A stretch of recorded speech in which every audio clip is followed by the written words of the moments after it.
President, colleagues, I rise in opposition to the bill. Please proceed. I feel so much love in the room today. And we've heard so many remarks. Earlier, I was schooled on becoming part of the Democratic Party's rally. And of course, this issue has been politicized from the beginning. We were told that there is no rush. And yet, in fact, there was a rush.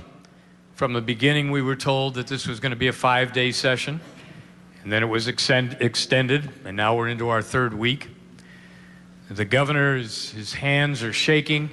His pen is ready to sign as fast as he can so that we can beat Illinois.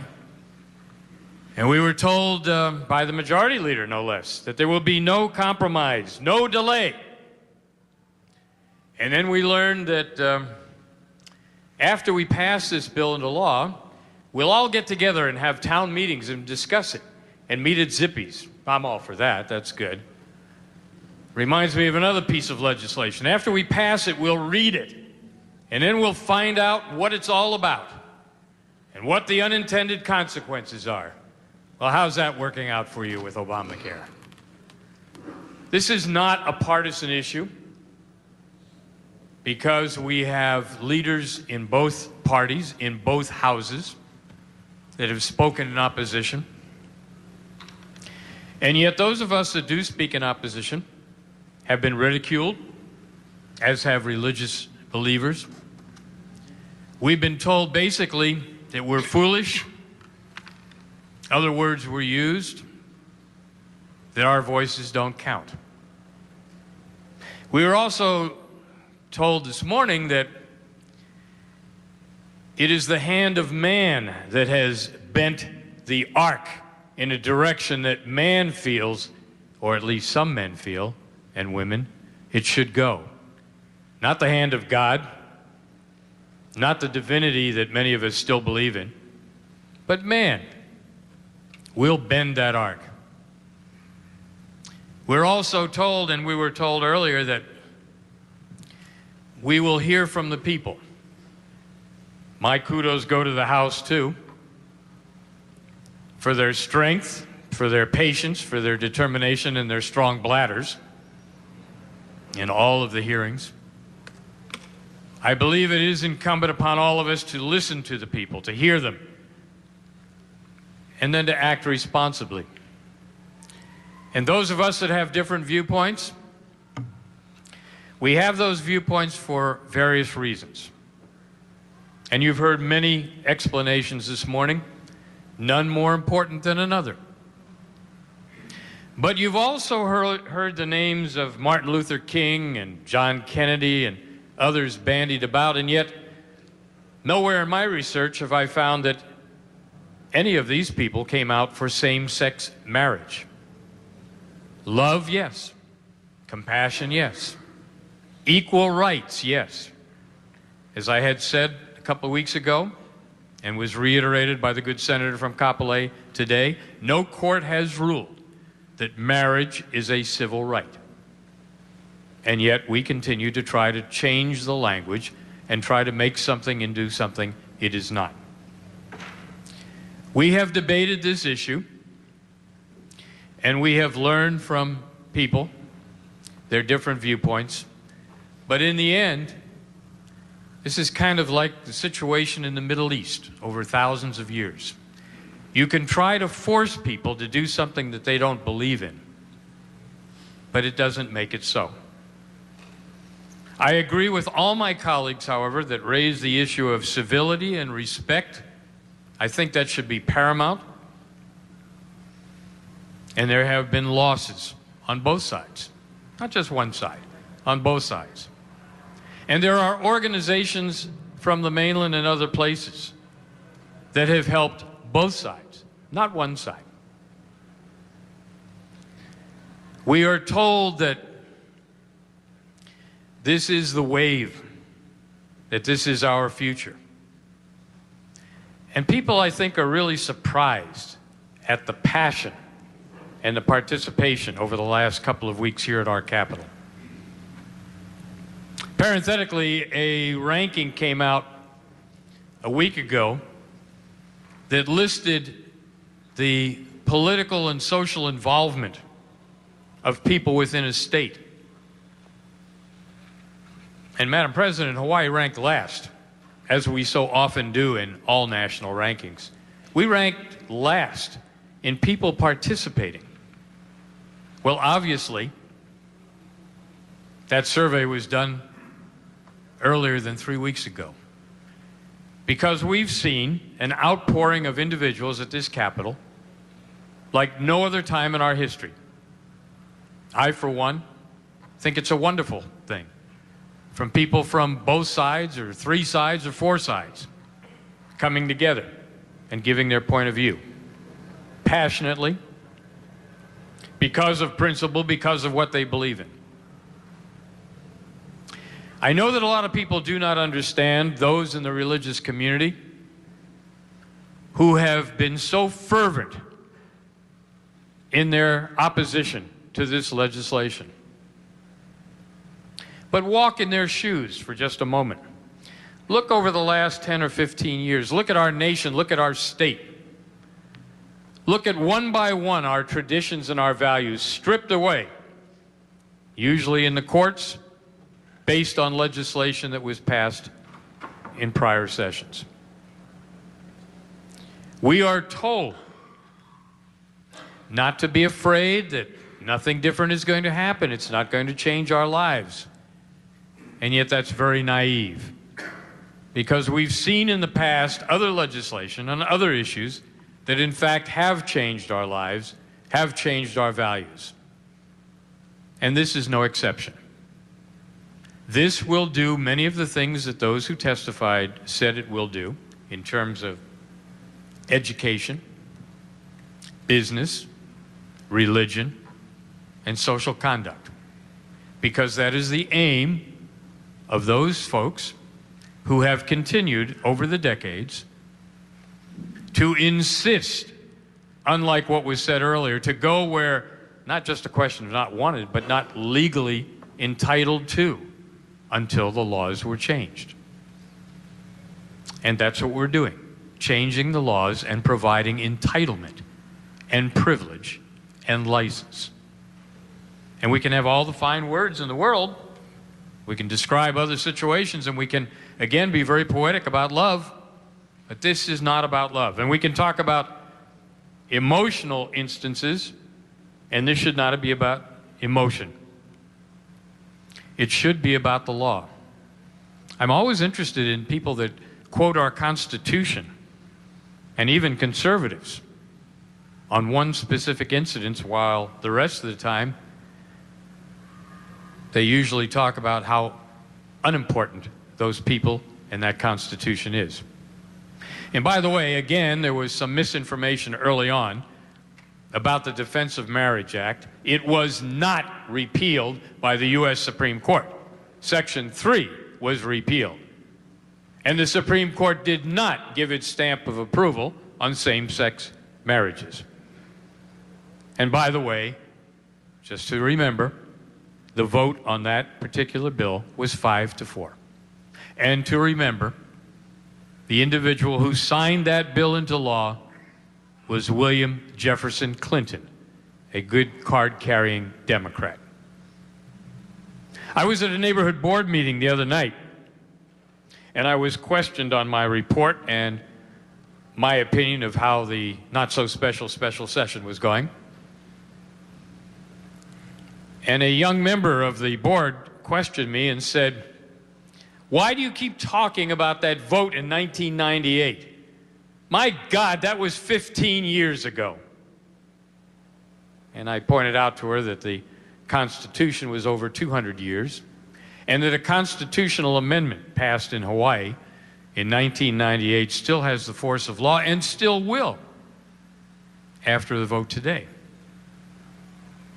But the fact of the matter is, the people that voted for that constitutional amendment, and I was one, as was pointed out by the Judiciary Chairman the other day, I think he neglected to mention that the entire Senate voted unanimously to support that constitutional amendment, which was drafted by a Democrat.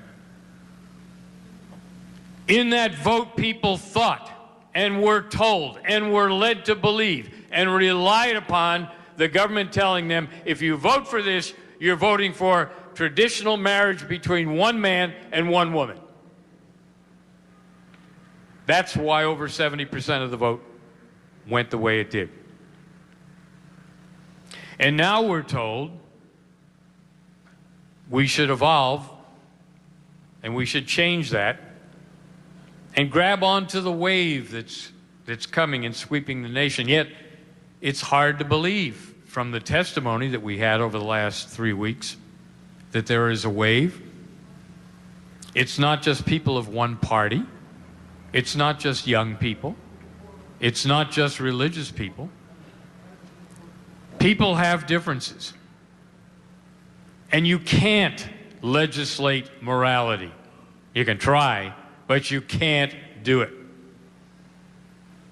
And one of the remarks today was, which is absolutely true, you really can't take these votes personally because the person who was your biggest opponent yesterday may be your biggest supporter tomorrow. I do take issue with the statement, however, that was made a few moments ago,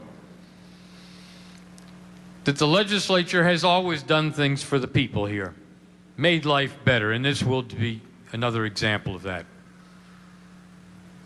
If this legislature had acted for the people and listened to the people, we wouldn't have the second highest tax burden in the nation. We wouldn't have the highest welfare in the nation. We wouldn't have growing homelessness in our state. We wouldn't have an economy that is struggling and that we are doing nothing about it. And that people, gay, straight, everyone, is having a harder and harder time to take care of their family and loved ones because of what we have done or not done in this state capital. So to rely on us to be your moral compass after we've done such a poor job of being your economic compass is really asking an awful lot. The division among peoples is serious and it's saddening. Yes, we all have people within our family or friends who are homosexual or who are different in other ways. And yet we found a way to embrace them. But this in-your-face politics brought on by the governor and by certain leaders in this legislature to say, you're going to have this no matter what, and we're going to do it on our time schedule, and we don't care how many thousands of people come down, because you're ignorant. You who oppose this legislation, you're ignorant, or you're stupid, or you don't like certain people. Nothing farther from the truth. We're talking about an issue that really should not be a part of government. I've said that for 2 decades. The fact that 1,138 federal benefits are involved tells me that there are many, too many federal benefits involved. And that once you succumb to a benefit, then you are going to be subject to the whims of politicians who can evolve and change their minds. We have, as a society, become too dependent on government. And those people that don't like the idea of individual states and states' rights forget our history and don't have a good read of the United States Constitution. Because the Declaration of Independence and the Constitution were all about limiting government, fear of government, intolerance of government looking down on the people that support it, and doing things in opposition. And that attitude goes far beyond this single issue. I'm sorry that on Saturday, a press conference between the Judiciary Chairman and Majority Leader resulted in the statement that, hey, we've got this under control, this will be done in an hour. Sorry, we're into 2 hours now. Was it rushed? You betcha. Was there an attempt to listen and to reach a compromise, to bring people together? No! I was at that Veterans Day ceremony yesterday, and it was wonderful because we all came together for veterans. And we'll all come together to help the poor, ravaged Filipino people. And these are things that we can see and we can agree upon, and nobody has to force us. And nobody has to talk about a victory over our own people, a victory over God, a victory over religion. And yet that's what we're doing here. And among those unintended consequences, there's been debate over the last several weeks about what's going to happen in the schools. Will the schools change? Will the curriculum change? And people were quick to say, oh, no, it's not going to have any effect at all. In my own district, in a very fine school, New Valley Intermediate, there's been a program introduced. It's called Pono Choices. By its self-description, it is, quote, a culturally responsive teen pregnancy and STI prevention program, unquote. That program has expended nearly $1 million to date. If you read through the curriculum of that program, it brings up homosexuality. It has 2 scenarios of traditional marriage couples and then one of same-sex. The 2 scenarios of the traditional marriage are given a negative response, whereas the same-sex scenario is the positive thing. Well, maybe I'm wrong and they're right, because if they want to stop pregnancy, same-sex marriage is the way to do it. But this program, which has already started in my area, is due to roll out in 30 other schools. And will parents have the right to opt out? No. Students? No. We can talk about that, but they haven't been given that right, and they won't be given that right. I got a lesson this morning on cultural history and homosexuality. It's amazing how in the last 15 years so many things have changed. I had a reporter ask me about that the other day. What do I think is different now than 15 years ago? Is it a wave of consciousness, everybody waking up and saying, just like interracial marriage, which was wrong and had nothing to do with this, just like slavery, which was wrong and had nothing to do with this, that we've evolved and we've understood? I said, no, I don't think so. I think it's more of a political push. There are dozens of organizations today that were not around in 1998. The news media, well, we had 2 papers then, but that was old-fashioned competition. Now we just have a monopoly. They're cheerleaders. They don't report the news. They try to bend that arc and shape the news. You can see it in the pictures that they use, the descriptions, the underestimating of crowds. We have a lot of people, for a lot of reasons, want to be in the face of others who have different beliefs. We should value those beliefs. That is part of what has made our country great, along with the civility and the respect. I have to tell you, Madam President, when we started having these enhanced security measures in the Capitol, I was not and am not happy seeing large numbers of sheriffs and other people, seeing our people separated outside by lines and fences, by being told where to sit. If you're pro-marriage, sit over here. If you're not pro-marriage, sit over here.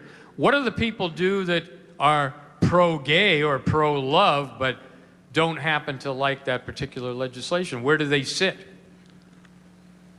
It's so ridiculous, we even had signs for same-sex marriage restrooms and non-same-sex marriage restrooms. How can we bring people together if it is the government that is forcing them apart? This morning when I was driving in, I saw the ambulances and the fire truck, and I understood that someone needed medical assistance and was taken in an ambulance. Will the ambulance drivers in the future be forced to say same-sex hospital or non-same-sex hospital? You laugh now. Come back and talk to me in 3 or 4 years. Because all the things that people said years ago, oh, that would never happen here, that couldn't happen, people of good judgment will make the right decision. I'm here to tell you we've failed you. And as I mentioned a couple of weeks ago, the people that have come down here to be congratulated and not to be discouraged, and those of us that do believe in the power of prayer know that you don't always get the result you want on your prayer, but ultimately you will. And don't be frustrated, and never, ever, ever, ever, ever, ever give up. But I told you that you are among people in the only state in the Union that has neither statewide initiative, statewide referendum, statewide recall, statewide term limits. You're just good enough to vote for us and to pay our bills. Nothing else. You're not smart enough. If this was such an important issue, and I said from the outset I didn't think it was and it did not merit a special session, economic recovery and our other problems do. If it were such an important issue, then yes, the people should decide. Or the people who thought they decided 15 years ago will have a day in court because, quite frankly, they feel disillusioned and disenfranchised, that their vote didn't count for anything. Was it mass stupidity? Did 70% of the people really not understand? Did they not understand what was presented and written by the state government and by other independent agencies? We'll have to think about that. In terms of majority versus minority rights, no, the majority is not always right. But then again, in this body, as the minority, I'm never listened to anyway, so it doesn't matter. No majority, no minority. But the people are restless, nationally and locally, because despite the fact that we pat ourselves on the back and tell you how wonderful we are, the people don't understand that and don't believe that. And there's going to come a time when there will be another revolution of thought and purpose and commitment. So the thousands of you that may feel disgruntled today because of our process, don't feel so. Get involved. I was sad to learn many of you were not even registered to vote. Register to vote. Go to meetings. Support a candidate. Run for yourself. If you don't like our positions, then work to replace us, whatever that position is. That is your right. That's what democracy is all about. But I would say in summation that all of the things that have been said are important, but not so important as working on the people's business. I took a lot of criticism a couple of weeks ago because I said at that point it was told how historic the day was going to be. And then the next day, and then the next day. Now, today is historic again. I stand corrected. It is historic. I was reminded by my office manager today that the date is 11/12/13. And that sequence of numbers won't happen again for a long time, not in my lifetime. I was also told by majority leaders over the weekend This is the most important vote you'll ever make. You will be defined by this vote today. Well, yes and no. Yes, it will be an important vote. Yes, many of us will be defined by our vote today. But to say that this issue, that sexual orientation, has risen above so many issues that we need to grapple with and have punted, I think does a great disservice, not only to this body, but also to the people of this state. We are a great state. We are a great people. We can embrace our diversity. But that does not mean we should be in lockstep. Look at what happened last week. A member of the House, a Democrat, was called out by the very loving and compassionate people who were urging same-sex marriage. And they condemned her because they said, my God, she is a homosexual and she didn't vote with us. It was the same thing that happened to Clarence Thomas, an African-American brilliant jurist. He's black, why doesn't he vote with the rest of us? Independence of thought, liberty, standing up for what you believe. That's what our nation is all about. That's what our government should be all about. Not how long you served in office, not how many projects you brought home, or not how you voted today on same-sex marriage. So I would say that, in passing, congratulations to the people. We have never had an outpouring like this. And yes, the Senate perhaps rushed in cutting off people from the debate where the House did not. I don't know if more hours or more study would change anything, because I don't think the votes have changed from before we had this session. But I do know it's going to have lasting and serious consequences. It is going to affect small businesses negatively, and education and parents, and religious organizations. I will stand by my words earlier. This religious exemption is not strong and is not positive. And we will see, right after this bill is signed into law, attempts by those who do want to go into your face, who are not thinking about loving relationships, but how they can defeat somebody else and quell free speech. But let them know that we will still be ready. And as long as we can stand, and as long as we have a voice, and as long as we have a hand to vote, we will continue on this path, because it is the right path. So I urge all my members to rethink before they vote today. Think about those 29 amendments proposed in the House.